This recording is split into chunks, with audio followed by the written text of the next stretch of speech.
கிழக்குல சூரியன் உதிக்கிற மாதிரி சூரியன் உதிச்சிருக்கு, சூரியன் அஸ்தமானம் ஆகிற மாதிரி. இப்போ விரைவில் சூரியன் உதிச்ச சூரியன் அஸ்தமனம் ஆகிதான் ஆகணும்.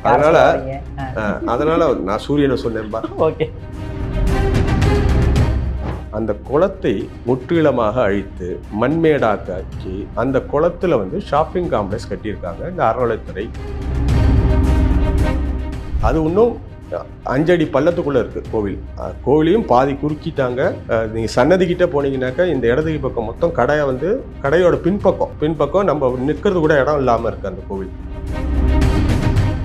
ஏற்கனவே வந்து வீரவசந்தராய மண்டபத்தில் வந்து ஒரு மிகப்பெரிய ஃபயர் ஆக்சிடென்ட் நடந்து அந்த மண்டபத்தையே இப்போ மாற்றிட்டு இருக்காங்க. அது மாதிரி இப்படி இதில் வந்து ஒரு ஃபயர் ஆக்சிடென்ட் நடந்து சுற்றி வர பிளாஸ்டிக் கடைகள் அதெல்லாம் இருக்குது. மொத்தம் தீப்பிடிச்சு இருந்துச்சுனாக்க மக்களும் பாதிப்படுவாங்க, உயிரிழப்பும் இருக்கும். இந்த சின்னமும் நம்ம வரலாற்று சின்னமாக இருக்கக்கூடிய அந்த கோபுரமும் மிகப்பெரிய லெவலில் பாதிக்கப்படும். ஒரு கிரானைட் ஸ்லாபு, கிரானைட் பில்லர், இது வந்து வெடிக்கணும்னு சொன்னான்னு வச்சுக்கோங்களேன். ஒரு 1000 சென்டிகிரேட் ஹீட்டுக்கு மேலே போனால் தான் வெடிக்கும்ட்டு. அங்கே வந்து இருந்தது என்னன்னு சொன்னாக்க இந்த படம், அது விளையாட்டு பொருட்கள், இது மாதிரி இருக்கக்கூடிய கடைகள். அந்த கடையில் வந்து 1000 சென்டிகிரேட் உருவாக்கக்கூடிய என்ன பொருள் இருந்தது, அது எங்கே போகிறது அப்படிங்கிறதுலாம் பக்தர்கள் மத்தியில் மிகப்பெரிய ஒரு டவுட்டாக இருக்குது. கிருஷ்ணதேவராயர் காலத்தில் இருந்த வரையப்பட்ட ஓவியங்கள் மொத்தமுமே பார்த்தீங்கன்னா ஒயிட் வாஷ் பண்ணி அழிச்சிட்டாங்க. ஸோ இன்னும் கொஞ்ச நாளில் பார்த்தீங்கன்னா இன்னும் 15-20 வருஷத்தில் இது காஞ்சி போச்சு, குப்பை மேடாச்சு, அதனால் இங்கே ஒரு ஷாப்பிங் காம்ப்ளெக்ஸ் கட்டுறேன்னு சொல்லுவோம். இன்றைக்கி மக்கள் அங்கே போனால் அந்த திருக்குளத்தை பார்க்கலாம்.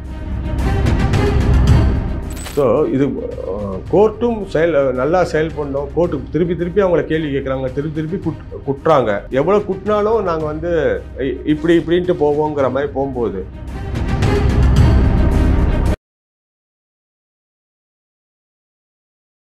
இளைய பாரத நேயர்களுக்கு வணக்கம். இன்னைக்கு நம்ம நேர்காணலில் நம்ம சிறப்பு விருந்தினர் ஆலயம் காப்போம் இயக்குனர் மற்றும் பத்திரிகையாளரான நம்ம சேவக் சத்யா சார் அவர்கள் தான். சார் வணக்கம். சார் வணக்கம். கோர்ட்டையும் ஃப்ரீயாக விட மாட்டேன்றீங்க, கவர்மெண்ட்டையும் ஃப்ரீயாக விட மாட்டேன்றீங்க. எதுக்காக சார் இப்போ வந்து மதுரையை சுற்றி இருக்கக்கூடிய புராதன சின்னங்கள்லாம் அழிக்கப்படுறதா வந்து ஒரு கேஸை போட்டிருக்கீங்க? மதுரையில் என்ன தான் நடந்துட்டு இருக்கு? அப்படி அதாவது நீங்கள் சொன்னீங்க, அழகாக சொன்னீங்க, கோர்ட்டையும் ஃப்ரீயாக விடல, அரசாங்கத்தையும் ஃப்ரீயாக விட மாட்டேங்க, டிபார்ட்மெண்ட்டையும் ஃப்ரீயாக விட மாட்டேங்கிறீங்கன்ட்டு. இது டிபார்ட்மெண்ட் ஒழுங்காக வேலை செஞ்சால் கோர்ட்டுக்கு போக வேண்டிய வேலை கிடையாது. நம்மள மாதிரி ஒரு அமைப்பு தேவை கிடையாது. அவங்க செய்ய வேண்டிய கடமை ஒழுங்காக செஞ்சான்னா நம்ம வந்து அவங்களுக்கு ஆதரவாக தான் இருக்கணும்னு தான் நம்மளோட நிலைப்பாடு. அவங்க செய்ய வேண்டியது செய்யல, அவங்களுக்கு பதிலாக நம்ம செய்கிறோம் அப்படிங்கிற மாதிரி தான் வச்சுக்கோங்களேன். இப்போ மதுரையில் வந்து நீங்கள் ரொம்ப சிம்பிளாக கேட்டுட்டீங்க, மதுரையில் வந்து சீரழிக்கக்கூடிய புராதன சின்னங்கள். இப்போ உங்களுக்கு வந்து கிழக்குலேருந்து மேற்குக்கு போகணுமா, மேற்குலேருந்து கிழக்குக்கு வரணுமா?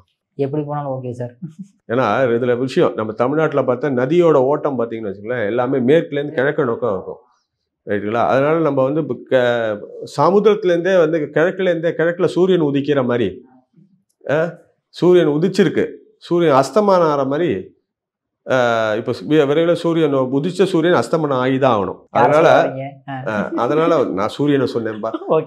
அப்போ அந்த அஸ்தமனம் ஆகிற மாதிரி நம்ம மேற்கு பக்கத்தில் போய் முடிக்கலாம். இப்போ கிழக்கில் எடுத்தீங்கன்னு வச்சுக்கோங்களேன், திருவிளையாடல் புராணம்ட்டு ஒன்று உண்டு. மதுரையை பொறுத்த வரைக்கும் எப்படின்னா, இறைவன் வந்து சிவபெருமான் வந்து புண்ணிய பூமி, அவர் வந்து அவரே வந்து அவதரித்தது, மீனாட்சி அம்மாள் இருந்து ஆட்சி செய்யக்கூடிய வாழ்ந்த பூமின்ட்டு. மற்ற இடத்துலலாம் கோவில்கள், சிவபெருமான் கோவில்கள் இருக்கும், இது இருக்கும். அந்த திருவிளையாடலுமே நடந்தது, பிட்டுக்கு மண் சுமந்த கதை அப்படிலாம் இருக்குது. அப்போ அவங்க வந்து மீனாட்சி அம்மனை கல்யாணம் பண்ணுறது அது மாதிரி இருக்குது. இப்போ இந்த திருவிளையாடல் புராணம்ட்டு இருக்குது, அதுலேயே வரக்கூடியது 7 கடல் கிணறு, இல்லாட்டி 7 கடல் குளம் சொல்லுவாங்க. மதுரையோட கிழக்கு கோபுரம், ராயகோபுரத்துக்கு முன்னாடி இருக்கிறது. அந்த 7 கடல் குளமாக இருந்தது. பெரிய ஒரு 5 ஏக்கர் குளம்ன்ட்டு நம்மளுக்கு இதில் இருக்குது, ரெக்கார்டில், பழைய ரெக்கார்டில் எல்லாம் இருக்குது. அந்த குளத்தை முற்றிலுமாக அழித்து மண்மேடாக்கி அந்த குளத்தில் வந்து ஷாப்பிங் காம்ப்ளெக்ஸ் கட்டியிருக்காங்க இந்த அறநிலைத்துறை. இதை என்ன சொல்ல முடியும்? ஒரு புராண சின்னமாக இருக்குது, நீர்பிடிப்பு பகுதி. இன்னைக்கு வந்து கோர்ட் என்ன சொல்லுது, நீர்பிடிப்பு பகுதியெல்லாம் வந்து மீட்டெடுக்கணும் அப்படின்ட்டு. அதுவும் நீர்பிடிப்பு பகுதியோட எப்படி தெரியுமா, கோவில்லேருந்து இருக்கக்கூடிய தண்ணி வந்து ரெயின் வாட்டர் சிஸ்டம் பிரகாரம் அங்கே கோவிலே வரக்கூடிய தண்ணியெலாம் இங்கே இந்த குளத்துக்கு வரணும். அந்த இடத்த இது பண்ணுறாங்க. இது வந்து காஞ்சனமாலாங்கிறது மீனாட்சி அம்மாவோட தாய். அந்த அம்மாளுக்கு வந்து 7 கடலில் குழைச்சா பாவங்கள் தீரும், புண்ணியம் அடையும் அப்படிங்கிற மாதிரி அதுக்கு வந்து சிவபெருமானே வந்து அந்த 7 கடலில் ஒரு கடலில் என்ன 7 கடலே வர வைக்கிறேன்னு அந்த இடத்துல 7 கடலை வர வச்சு அந்த குளம் அமைத்ததாக வரலாறு. அதோட கரையிலேயே வந்து காஞ்சனமாலா கோவிலும் இருக்கு. அந்த காஞ்சனமாலா கோவிலுக்குள்ள பார்த்தீங்கன்னு வச்சுங்களேன், அதோட கொடுமை. கோவிலில் வந்து பாதியாக குறுக்கி ஒரு பாதியை வந்து கடையாக வாடகைக்கு விட்டாங்க. அது இன்னும் 5 அடி பள்ளத்துக்குள்ளே இருக்குது கோவில். கோவிலையும் பாதி குறுக்கிட்டாங்க. நீங்கள் சன்னதிக்கிட்ட போனீங்கன்னாக்கா இந்த இடது பக்கம் மொத்தம் கடையை வந்து கடையோட பின்பக்கம் நம்ம நிற்கிறது கூட இடம் இல்லாமல் இருக்குது அந்த கோவில். 7 கடலை பற்றி வரும்போது பார்த்தீங்கன்னு வச்சுக்கோங்களேன், அது மிகப்பெரிய ஒரு விஷயம். இது வந்து எல்லா அரசாங்கமும் சேர்ந்தது, நல்ல கட்சி பேதம் கிடையாதுன்னு வச்சுக்கோங்களேன். இவங்க வந்து இந்த துறை, நம்ம துறை தான் அதனால சொல்கிறோம். துறை வந்து அதை வந்து நம்ம கேஸ் போட்டோம், அதை மீட்டெடுக்கணுன்ட்டு. அவங்க என்ன சொன்னாங்கன்னா, ஆமாம் ஆனால் 50 வருஷம் முன்னாடியே நீர்வரத்து இல்லை, அதனால் தூந்து போச்சு, ஆக்கிரமிப்பாளர்கள் வந்தாங்க, அதனால் நான் சமன் செய்து கட்டடம் கட்டி ஷாப்பிங் காம்ப்ளெக்ஸ் கட்டுறேன்ட்டு. இன்றைக்கி வந்து ஷாப்பிங் காம்ப்ளெக்ஸ் கட்டக்கூடாதுன்ட்டு பல இதில் கேஸ் வந்திருக்கு. கேஸில் வந்து ஜட்ஜ்மெண்ட் வந்திருக்கு. அரசு இது கோவில் நிதி எடுத்து ஷாப்பிங் காம்ப்ளெக்ஸ் கட்டக்கூடாதுன்னு இது வந்திருக்கு. இவங்க இதை வந்து முன்னாடியே செஞ்சுட்டாங்க. அதில் வந்து வாடகை வந்து ஃபஸ்ட்டு, அதாவது புது மண்டபம் இது மாதிரி பகுதியில் இருக்கக்கூடிய வியாபாரிகளை கொண்டு வந்து அங்கே கொண்டு வந்து கடை கொடுத்துட்டு உட்கார வைக்கிறதுக்காக அதை கட்டணும் அப்படின்னு சொல்கிறாங்க. ஆனால் குளத்தில் கட்டின கட்டடம் அப்படிங்கிறது சென்டிமெண்ட்டாக அவங்க வந்து வரமாட்டேன்ட்டாங்க அந்த வியாபாரிகள். அப்போ ரொம்ப நாள் பூட்டி இருந்தது. அப்புறம் சில கோடவுன்லாம் இன்றைக்கி இருக்குது. அந்த கோடவுனும் பார்த்தீங்கன்னா மாற்று மதத்தினரோட கோடவுனாக இருக்குது. பிளாஸ்டிக் இது அது இதுன்னு பண்ணக்கூடிய கோடவுனாக இருக்குது. இதுக்கு வந்து இவங்களோட இன்டர்னல் ஆடிட் இருக்குது. யார்? இந்த துறையோட இன்டர்னல் ஆடிட். அதில் என்ன சொல்கிறான், இதுக்காக நீ செலவு பண்ண பைசா, கட்டடம் கட்டினது, வாடகை வராமல் இருந்தது, வாடகை வசூல் பண்ணுறதுக்காக நீ சட்ட நடவடிக்கை எடுத்தது, இபி பில் கட்டாதது, இது மாதிரி செலவுகள்லாம் நீ சேர்த்து பார்த்தேன்னாக்க நீ அந்த கட்டின பைசா பேங்க்ல போட்டால் ஜாஸ்தி வட்டி வந்திருக்குங்கிறோம். சரியா? இப்போ ஒரு தவறான முடிவு, தவறான இது, நம்ம வரலாற்று சின்னத்தை அழிச்சது ஒன்று, ஒரு நீர்நிலையை வந்து அழிச்சது ஒன்று, அதை தவிர ஒரு நஷ்டம் ஏற்படுத்தக்கூடிய கோவிலை வந்து லாபத்தில் கொண்டு போகணும். கோவிலை ஏதோ ஒன்று வியாபார நோக்கம் வச்சா கூட நீ லாபத்தில் கொண்டு போகிற மாதிரி இருக்கு. அது ஒன்றும் நஷ்டத்தில் இருக்குது. அது வந்து 7 கடல் கிணறு. அதுலேருந்து வெளில வந்தோம்னா அடுத்தது இருக்கக்கூடியது பார்த்தீங்கன்னா ராயகோபுரம்னு சொல்லக்கூடியது. ராயனாக்கா வந்து தெலுங்கில் சொல்ல பெருசுங்கிற மாதிரி ஒரு அர்த்தம் சொல்கிறாங்க. அது என்னென்னா கிருஷ்ணதேவராயரால் அவரோட காலத்தில் வந்து கட்ட ஆரம்பித்தார். புது மண்டபமும் ராயகோபுரமும் ராஜகோபுரம் அதுதான் வச்சுக்கோங்களேன், அது கட்ட ஆரம்பித்தார். அவர் வந்து அது கட்டுற சமயத்தில் அவருக்கு 70 வயசு கிட்ட அந்த காலகட்டமும். அப்புறம் அவர் இறந்துடுறார். அப்புறம் அன்றைக்கி இருந்த நிதி நெருக்கடை காரணமாக நின்று போச்சு. அது இன்றைக்கும் அப்படியே நின்று போனதுலேயே இருக்குது. அது அது ஒரு அகலம், அந்த அடித்தளத்தோட அகலம் பார்த்தானாக்க இன்றைக்கி இருக்கிற கட்டடக்கல் வல்லுநர்கள் என்ன சொல்கிறாங்க, கட்டி முடித்திருந்தால் ஏசியாவிலே மிகப்பெரியதாக ஸ்ரீரங்கம் கோபுரத்தை விட உயர்ந்ததாக இருக்கும். 300 அடிக்குள்ள அடித்தளம் அமைச்சு வச்சிருக்காரு அவர். அதை வந்து நீ வந்து கோபுரம் கட்டி, நான் இன்னைக்கு வர காசுல எடுத்து நீ ஷாப்பிங் காம்ப்ளெக்ஸ் கட்டுறப்ப கோபுரம் கட்டியிருக்கலாம். ஒரு சைவ கோவிலோடது உயர்ந்து நிற்கும். அது சைவ சமயத்துக்கும் ஒரு பெருமையான விஷயம். அடுத்தது வந்து நீ வந்து அந்த இல்லைனாக்க அது சிதலமடையாம பாதுகாக்கணும். ஒரு அப்படிப்பட்ட ஒரு யுனெஸ்கோல எல்லாமே மென்ஷன் பண்ணக்கூடிய ஒரு இது. இன்னைக்கு அதை போய் பார்த்தீங்கன்னா அது சுற்றி ஆக்கிரமிப்பு. அது சுற்றி போய் நம்ம பார்க்க முடியாது. அந்த கோபுரத்தை சுற்றி கடைகள், நடைப்பதை வியாபாரி. அதுவும் வந்து அவங்ககிட்ட நம்ம பேசினபோது என்ன சொன்னான்னா, நாங்கள் வந்து வாடகைக்கு தான் இருக்கோம், கார்பரேஷனுக்கும் இதுக்கும் நாங்கள் வாடகை கட்டுறோம்லாம் சொல்கிறாங்க. அது எப்படி நடைபாதை வியாபாரிகளை இப்படி வந்து ஆக்கிரமிப்புக்கு வாடகை வாங்குறாங்கன்னெலாம் தெரியல நம்மளுக்கு. அது ஃபுல்லாகவே பார்த்தீங்கன்னா ஆணி அடித்து தார்பாய் மாற்றி இதெல்லாம் இருக்குது. இதில் கொடுமை என்னென்னா, அதுக்கு முன்னாடி கொண்டு வந்து ஒரு டிரான்ஸ்ஃபார்மர் வேறு வச்சுருக்காங்க.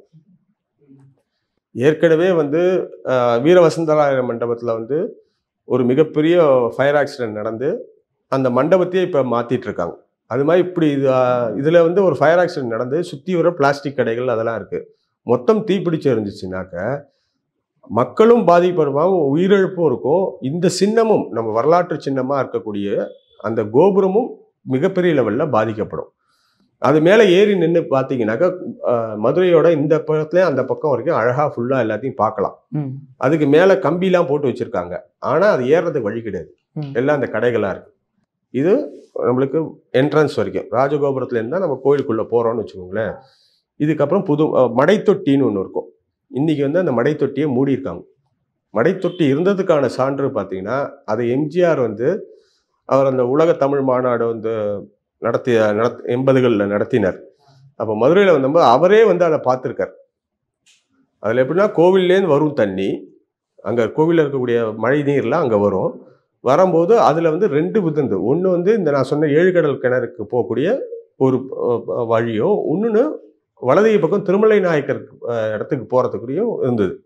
ஸோ மடைத்தொட்டிங்கிற பேரே வந்து எங்கே வேணால் மாற்றி விடுறதுக்காக first class rain water system. நீங்கள் வந்து எப்படி வந்து நான் அதுக்கு தான் அந்த ஆரம்பத்திலே கேட்டேன், கிழக்குலேருந்து மேற்கா மேற்குல நம்ம நேச்சுரல் ஸ்லோப் வந்து நம்ம தமிழ்நாட்டில் வந்து மேற்குலேருந்து கிழக்கை நோக்கி இருக்கும். அப்படி வந்து அந்த பக்கத்துலேயும் வந்து இந்த மடைத்தொட்டிக்கு வந்து மடைத்தொட்டிலேயும் பிரிஞ்சு போகிற மாதிரி இருந்தது. அதை மொத்தம் மூடிட்டு அது மேலே இன்றைக்கி ஒரு நந்தியை வச்சுருக்காங்க. நந்தியை வந்து வச்சுட்டு அதை மூடிட்டாங்க. இப்போ கோவில்லேருந்து இப்போ கோயிலுக்குள்ளே வந்து தண்ணி தேங்கி நிற்கும். அது மாதிரி இருக்குன்னு வச்சுக்கோங்களேன். இந்த சைடு 7 கிணறு கடல் மூடிட்டாங்க. இது வந்து மடைத்தொட்டியோடது. அதில் போனால் புது மண்டபம் அது பல காலமாக பூட்டி கிடக்குது, வேலை நடக்குது, நம்ம புனரமைப்பு செய்கிறோங்கிறாங்க, இது வரைக்கும் செய்யலை. அதுக்கு முன்னாடி கொஞ்சம் பின்னாடி போனோன்னா வீர வசந்தராயர் மண்டபம். அந்த வசந்தராயர் மண்டபம் 2018 நான் தவறாக சொல்லனாக்க ஒரு மிகப்பெரிய தீ விபத்தை சந்தித்தது, ரைட்டுங்களா? அதில் வந்து அந்த மண்டபம் மொத்தமாக இடிந்து விழுந்தது. நாங்கள் புதுசாக கட்டுறோம்னு சொன்னோம். இதில் பல சந்தேகங்கள் அங்கே இருக்கிறவங்க எல்லாருமே சொல்லக்கூடியது, ஒரு கிரானைட் ஸ்லாபு, கிரானைட் பில்லர், இது வந்து வெடிக்கணும்னு சொன்னான்னு வச்சுங்களேன், ஒரு 1000 சென்டிகிரேட் ஹீட்டுக்கு மேலே போனால் தான் வெடிக்கும்ட்டு.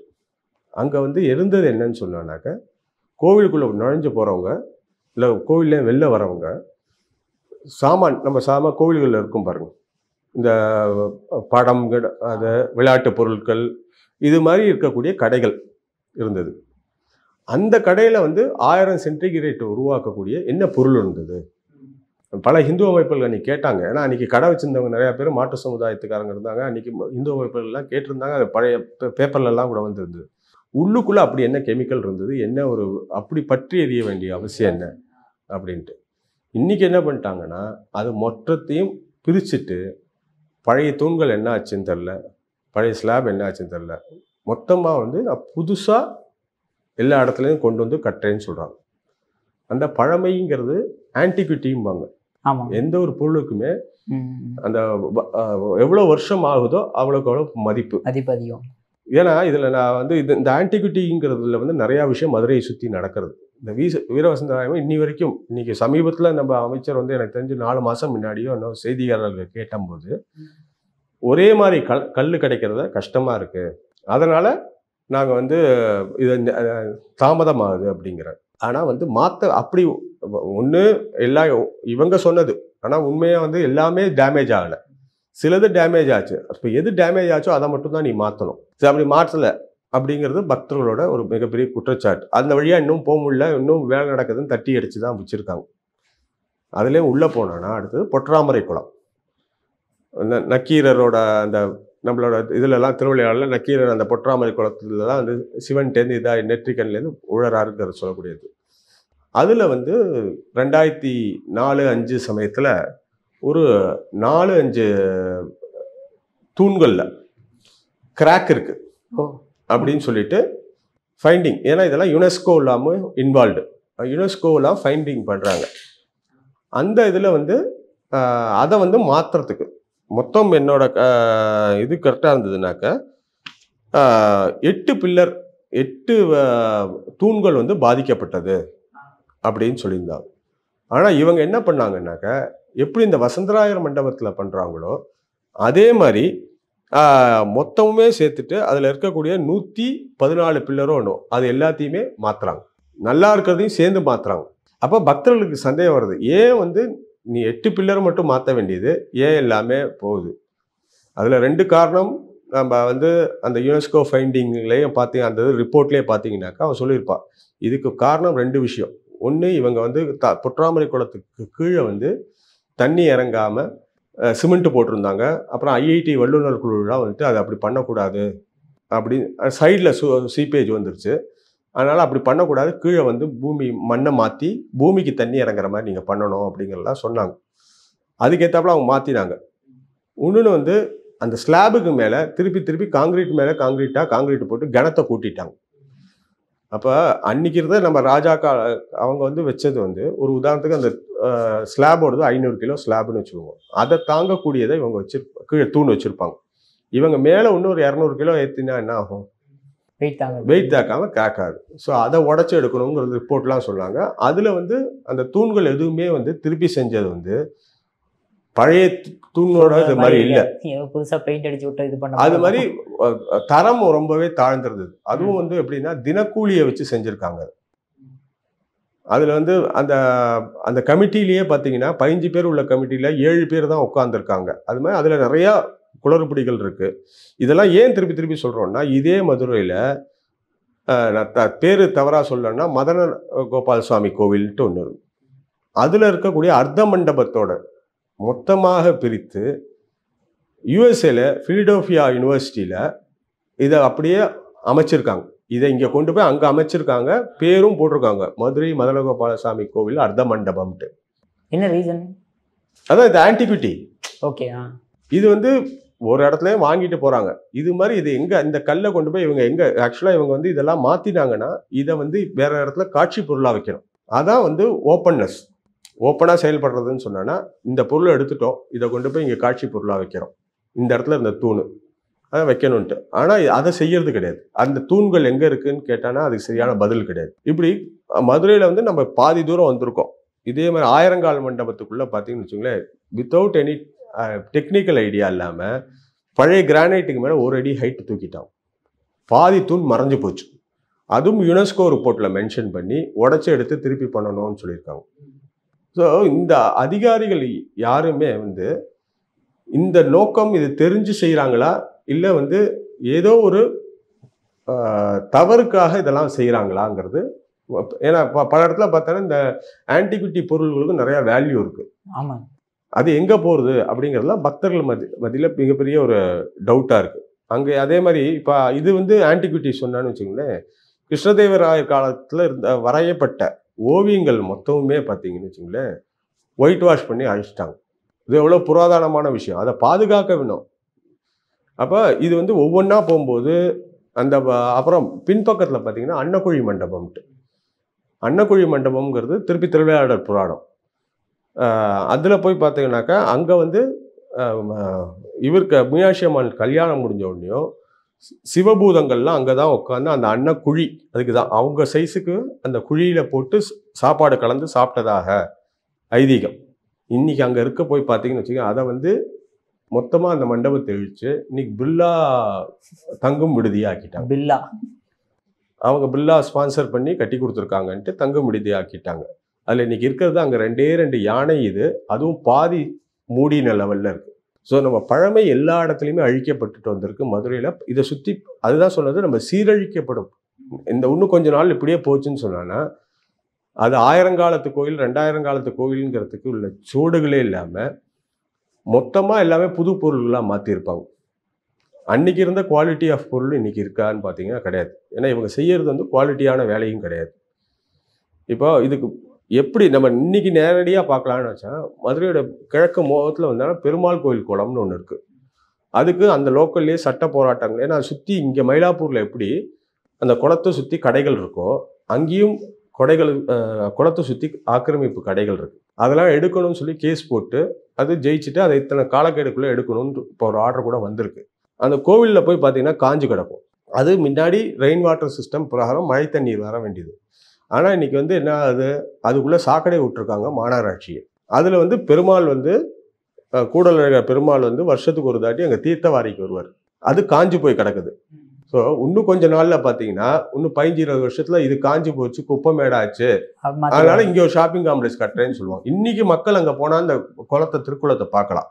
ஏழுகடல் குளம் வந்து கட்டிட வேலை நடக்கும்போது அவங்க பைல் ஃபவுண்டேஷன் போடுற ஃபோட்டோகிராஃப்லாம் நம்மளுக்கு கிடைக்குது. ஆனால் பலருக்கு வந்து அங்கே ஒரு குளம் இருந்ததாகவே தெரியாது. இன்றைக்கி போய் விசாரிச்சிங்கன்னா இன்னைக்கு கண்ணு கழித்தாப்புல நடக்கிறது வந்து அந்த கோவிலுக்கு இன்னைக்கு லைவாக இருக்கக்கூடிய ஒரு குளத்தை வந்து இவங்க மெயின்டைன் பண்ணாமல் தண்ணி வராமல் அதை அழிக்கிறாங்க. ஸோ இது மாதிரி இந்த துறை வந்து சரியாக செயல்படாதனால அந்த மதுரையோயே வந்து ரொம்பவே கைவிடப்பட்ட நிலைக்கு கொஞ்ச நாளில் போயிடுமோங்கக்கூடிய ஒரு கவலை பக்தர்கள்ட்ட இருக்கு.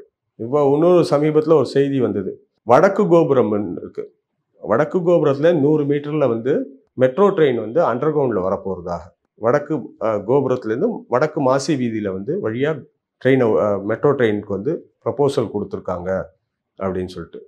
இப்படிப்பட்ட ஒரு கோவிலோட அருகாமையில் இப்படி நீங்கள் துளை போட்டு போகும்போது அந்த கோவில் எப்படி பாதிக்கப்படும், அதோட ஸ்திரத்தன்மை எப்படி நிற்கும் அது அப்படிங்கிறதெல்லாம் ஆராயணும். அதுவும் வந்து நம்மளுடைய வல்லுநர்களாக இருக்கக்கூடிய அந்த சைடில் வல்லுநராக இருக்கிறவங்க பார்த்துட்டு இருக்காங்க.